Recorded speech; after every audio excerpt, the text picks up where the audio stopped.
Bonjour à tous, c'est Tonton Jean et bienvenue pour cette nouvelle vidéo. Aujourd'hui, on va parler d'un sujet qu'on voit très souvent abordé dans le domaine de la musculation, les fameux morphotypes.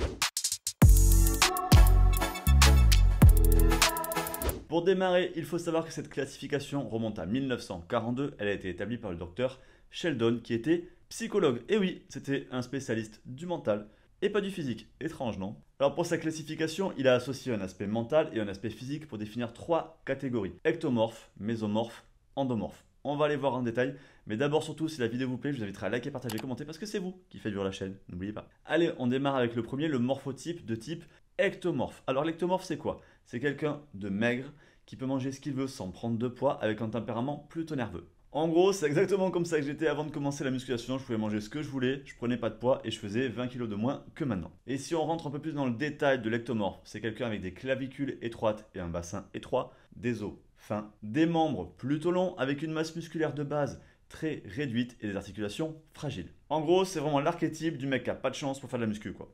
Pas fait pour le sport. Deuxième morphotype, l'endomorphe. Alors lui, il a des épaules étroites mais tombantes, des os là aussi plutôt fins, mais une silhouette plus trapue. Tout simplement parce qu'il va avoir des membres plus courts, plus de masse grasse, au global plus de facilité à prendre du poids, un visage plutôt rond et une masse corporelle plus importante. Et d'un point de vue caractère, c'est censé être quelqu'un de plutôt calme. Troisième morphotype, le mésomorphe. Alors le mésomorphe, lui, c'est vraiment le type qui a de la chance, quoi. Naturellement, il est déjà plus musclé que la moyenne, il a des épaules larges avec un dos en V, les membres longs, des os et des articulations solides. Et en plus de ça, il a autant de facilité à prendre du muscle qu'à perdre du gras. Et d'un point de vue mental, c'est quelqu'un d'énergique. Quatrième partie, le petit problème dans tout ça, c'est que ça n'existe pas. Et oui, tout simplement parce qu'on ne peut pas associer des caractéristiques physiques et psychologiques. C'est vraiment quelque chose qui était très à la mode il y a une cinquantaine d'années, au moment où le professeur Sheldon a mis en place cette caractéristique. Il y avait même aussi des gens qui étudiaient les formes de crâne et chaque bosse de crâne pour essayer d'en déduire des caractéristiques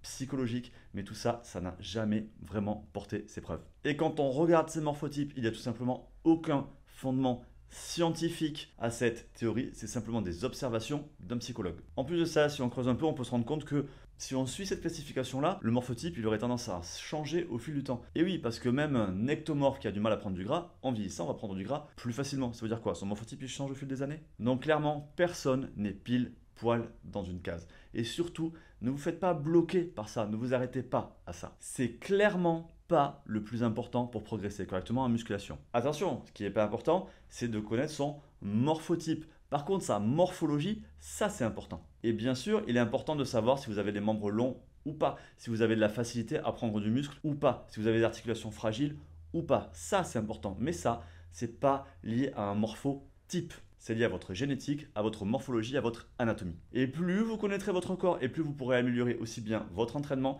votre façon de faire vos exercices que votre nutrition. Et voilà, cette vidéo est maintenant terminée. J'espère qu'elle vous a plu. Si c'est le cas, vous le savez, vous êtes à liker, partager, commenter. Parce que c'est vous qui faites vivre la chaîne. Pensez aussi à vous abonner, à activer la notification, la petite cloche pour ne pas rater mes futures vidéos.